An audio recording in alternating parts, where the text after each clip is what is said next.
Hey guys, so a lot of people have been asking me about my UI for controller support. I try very hard to make a UI that very closely represents like a console sort of UI. So I just wanted to make a video because a lot of people were asking for it, going through some of the add-ons I use, some of the settings for those add-ons and things like that. So the inspiration for this UI is somewhere between Breath of the Wild, God of War, and Horizon Zero Dawn. Those are the ones that I've been kind of looking at in order to kind of create an adventure game-ish UI. So that's really where a lot of that comes from, and you'll probably see it as I'm going through it. So first and foremost, the most important thing is I am using console port. I am using the console port alpha. So I think it's in beta now. So that means it's using the native World of Warcraft controller support. I actually launched World of Warcraft through the Steam so that I can just have my controller support through there.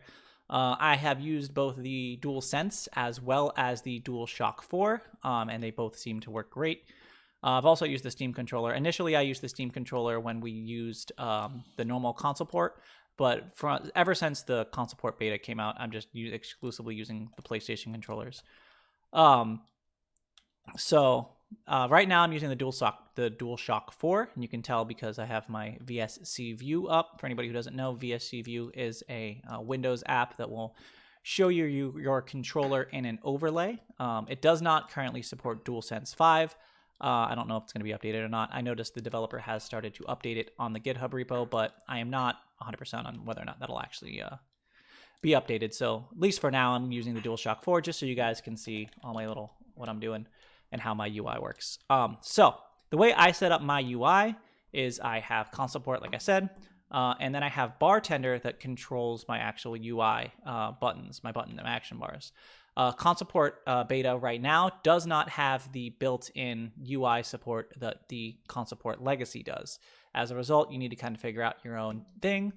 So my solution was bartender. I am certain that Domino's will work in a similar way. In addition to bartender, I am also using mask to make sure that my bars are styled the way that I want. So I have my D-pad on the left side with the diamonds, which is similar to how God of War is. And then I have my normal buttons on the right side in circles. So I'll show you mask in a second, but before we do that, we'll just look at the bartender. So I'm going to unlock bartender so you guys can kind of see when it's going on. So I have my bar 4 over here, as well as my bar 1 over here. And these are being modified with the L trigger, the R trigger, and then a combination of the left and right trigger. So to do that, I just go to my bar 1 in bartender, and I go to the state configuration. And then down here, you can change where the bars modify to depending on which you hit. Now, console port uses Control and Alt as the modifiers, right? So I have Control and I have Alt. But then there's also a third modifier, right, for left and right trigger. Now, for me, I didn't want to use the L1 button, so the left button for my modifier, which is the default for console port. I wanted to use the combination of my left and right triggers. So in order to do that, I actually had to make a custom conditional. So I'll probably put this custom conditional in a gist or something and link it in the comments. But basically it says bar override, as well as the possess bar. Because I'm a shadow priest, I have different stances. So shadow form or not shadow form, which is the shapeshift bar as well. But basically you can see mod, alt, control, alt and control. So the one that's both of them has to go first, and that modifies it to bar 7. And then for mod control, which is the left trigger, it goes to bar 2. And for mod alt, it goes to the third one, which is the bar 3 right there, right? So this is alt, control, control, and alt. Now, actually binding these buttons is a different story, right? Because that has to be done through console port. So I can go to, go up to console port support up here, and then we can actually get into the bindings, right? So this is the stuff that Monk is working on actively, how these bindings and stuff are going to work. So you can see here, this is how I actually have my bars set up, right? The way it works is if I go to bartender again and unlock it, or actually I don't need to do that. I'll pull out an ability and drag out Mind Blast. You can see I have, it's basically a 3x3 bar, so it's 3 columns with 9 buttons total, and I'm skipping every other binding, right? So I don't have anything on 1. I don't have anything on 3, the default 1. I don't have anything on 1, 3, 4, 7, and 9. So whatever my odd numbers are, they're all the even numbers, right? So they're still spacing out like this, which some people say like, well, I'm not going to have enough bindings, but I think Monk did the math and it's 96 bindings you have between, because you have to think it is modifiers for no modifiers at all. So that's 4 plus the 2 plus 2. So that's 4, 4, 8, 16, right? 16 times 3 modifiers, right? So you have enough buttons usually, especially now since he has the I don't know, especially now since he has the utility ring working, which I do not have currently bound, but he has the utility ring working. So that I think you can put 24 things in there. So overall, you should have enough things, even if you're using a setup like this, right? So I space them out, and then I manually do each one of these. Sometimes, and this is an issue with this, sometimes the bindings don't stick, and I have to rebind them. But I basically just come in here, click on this, then hit triangle, right? And then I can do triangle things. The triangle works for both my action page 1 and action page 2, but when you start getting to the other bars, you need to start doing them manually. So you can see here, I have left, right, down, and then these are my bar 2, which is action bar 2, whatever, is actually my left trigger, right? So you just have to make sure you're paying attention to when you go through all of these bars that you're getting those, and then you get into your shapeshift bars, which you can either bind them here, right? So these are your other, this is 1, 2, 3, 4, and then you have 5, 6, 7, and 8 down here. Alternatively, if you're using Bartender, and this is how I do a lot of my, this is probably how I should do all of them, but this is how I'm doing a lot of them, and this is console port, it's going to be a little weird here. I can come down here to these, and I can bind each one of these ones individually. So, gotta use both keyboard and mouse. So this is how I do my left trigger, right trigger bindings, right? And like I said, ideally I would probably do all my bindings through this, but that's just to give you an idea. So like I said, the bindings don't always stick. Sometimes I have to redo them. I imagine once console port is, the native controller support is actually live, I won't have these issues anymore, and I will be able to just you know, use their bindings with my bars. I think I'll probably stick to my bars because I like this is how I want my UI, but I'll probably stick to that. Typically, how I do stuff is I put my buffs on my D-pad and I put my abilities on my buttons. You know, you do however you want, but this is just to give you an idea of how the styling is. So there you go for that. So for mask, I'll show you guys that one. I think it's going to be an interface add-ons mask. So for mask, I use both of these are the Trinity skin, and you can see they are Trinity Diamond as well as Trinity Round, right? So I can go to my skin settings and I can say, okay, for Bartender, I want bar 1 to have Trinity Round, and for bar 4, I want it to have Trinity Diamond, right? So this is bar 4 again, this is bar 1, so that is just those two bars right there. I have immersion, no, not immersion, sorry. I have DynamicCam for my dynamic camera. And for DynamicCam, I'm using pretty similar to Bellular's video as far as his immersive UI. So I'll link that, both the video and his Medium article in the comments. But the gist of it is, all right. The gist of it is you want to make sure that you have a shoulder offset, right? So for right now, in this particular situation, this is the world situation, you have a certain level of zoom, whatever is comfortable for you. You have a shoulder offset. I have 2 different settings because most of my characters are Tauren. So for the Tauren, I kind of offset a little more because they're way bigger on the screen. And for this is a Maghar, this is a female Maghar, so I have it about a 3.5. So for a Tauren, I might have it somewhere like over here or like here. But typically for my smaller, normal size characters, I'll keep it at a 3.5. Which they're going to make me manually move. And then you have your dynamic pitch, right? So your dynamic pitch is just going to change how the camera kind of focuses. So you can kind of looks like you're in a distance. So really the way he puts it, and that's a great way to put it, is that you're getting like the view of the horizon, right? Because you're focusing on that. You don't want to really focus on your character. You want to focus on what's in front of you. And in addition to that, they have the, I probably shouldn't close that, so we'll open that up one more time. In addition to that, you have the enemy focus. So focus as enemies and focus on interact. So if I come over here, like I had it at the beginning of the video, you're going to see the situation change when I go indoors, because I have a kind of tighter camera when I go indoors. So there's that. And then over here, I go to interact with the innkeeper, and you'll see, well, I didn't really do it that much, but the camera should shift over when I want to interact with him. Let's see if I can get it to do with somebody else. Now I'm probably messed something up when I changed it.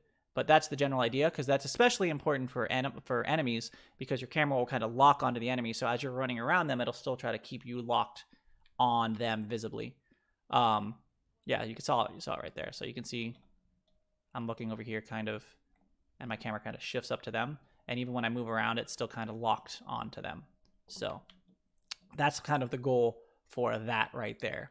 Like I said, Bellular has a very, very long, in-depth guide for that. So I recommend you follow his guides. I think he has his Lua, his saved variables in there as well. So you can try those. It's a much older video. And I don't really want to try to put my saved variables anywhere, because I don't think that by the time anybody watches this video, they may not be relevant. But you can try to use his. And then if they work, they work. Otherwise, you can just make tweaks based on that. He's got both a text guide and a video guide for that. So it's very helpful. But yeah, I recommend getting in there, seeing how it feels comfortable for you, maybe playing with some of the sliders.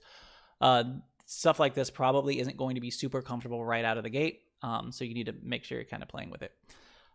Next up, I have the Pitbull, right? So I'm using Pitbull for my unit bars. So we can just look at that real quick.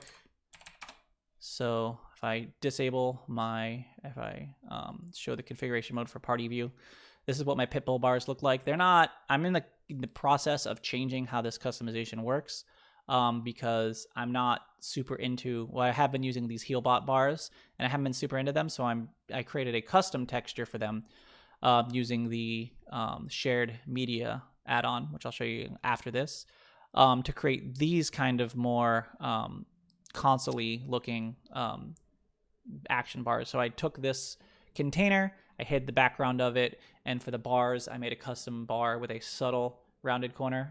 Shared media by default has one with like a pill, but I wanted something that's very just cuts the corner off just a little bit. So I have those corners cut off with my, it's called a slightly rounded.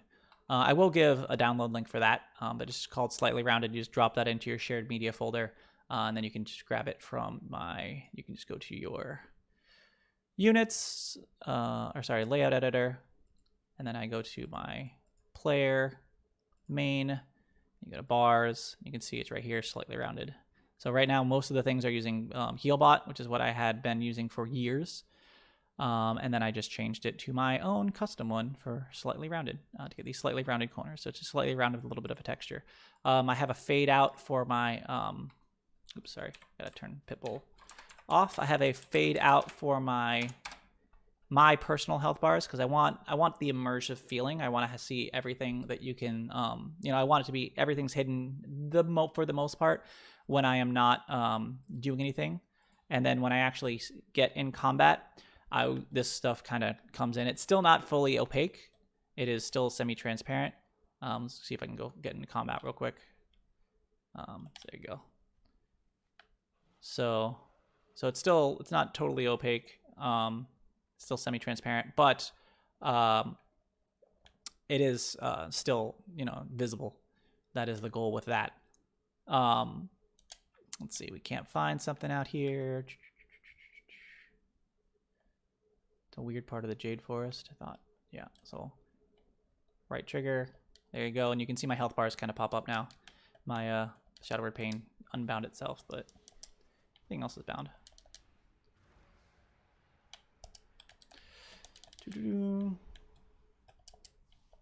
So there you go for that. Finally, and it's not something that you can see with my webcam on, so I'll transition that off once I get back into town. I have a special, I'm using Pratt to hide my chat, so that the chat bar is there sort of sometimes, but for the most part it's hidden. You can't see it because it just gets distracting when you have this big box of there. So let me just change this to remove my whole webcam container. So there you go. You can see the chat over there. Right now I'm in town, so you can kind of see a lot of stuff. But if I move out of town, it very quickly fades out. And it also hides the chat bars, right? So my Pratt settings, I have it to, where is it? Fading. I have the fading set almost as fast as it'll go. Like I have it long enough so I can actually see it. But as quickly as possible, I get rid of it. And then over here, you can see it's like buttons. Yeah, so the buttons, if you turn this on, it actually hides them. And then I think chat tabs as well. I'm not going to actually enable that, but I'm not going to actually turn them back on. But just to give you an idea, right? So I don't want the tabs to be seen at all. I don't want the buttons to be seen at all. All right, so I do want to make sure that I am, again, being as immersed as I can. So the last thing that I can show you guys, which is not, this is just a thing that I work on for myself. I have to hand make all of them for each one of my characters. And right now this character is too low level in order to see it. One day I might release it off into the world, but it's a lot of work. So I don't want to get anybody too excited. But I have these weak auras here. So these weak auras are inspired by Breath of the Wild. So I have them for the classes that I play with the controller. So I have them for Paladin cooldowns, I have them for some Warlock cooldowns, and I have them for Shadow Priest cooldowns. But basically, when they're loading, you see them like this, and when they load, they flash, and they actually make the little Breath of the Wild sound. So my cooldowns, since console port isn't super great at cooldowns, and especially when you have bars like this, since it's not super great, I wanted to make sure that I had my cooldowns visible somewhere. But I didn't want them to be, again, in my face. So boom over there on the side, so they can just load up. You can just do that by making some kind of dynamic group, which is what these are. They're just dynamic groups that fill up over time. You just put an icon or something like that.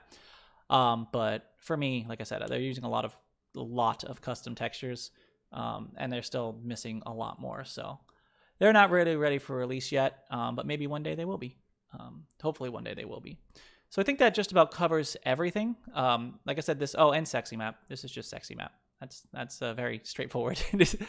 It's just a sexy map with a rounded profile. You just turn the border off and use I mean, that might even be it because it's a rounded map. Yeah, just mini map shape, circle, and turn the border off. That's pretty much it for that. So yeah, that is it. This is a growing, constantly evolving, living UI. So I work on it a lot, and I'm updating it all the time. Maybe one day I'll hit exactly where I want it to be. But that's just all the little bits of it. Like again, I'll link the add-ons that I use in the description, as well as the modifiers for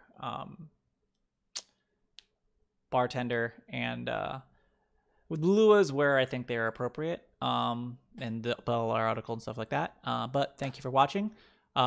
If you liked the video, make sure you like on the video. Follow me here. Follow me on Twitch.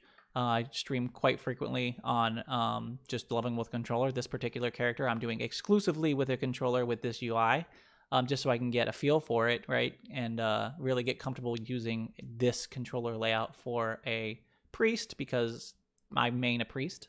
And I'd like to switch to a controller for my priest as often, my main as much as possible. So thank you for watching. Hopefully this video helps you out. Let me know if you guys have any questions. Have a great day.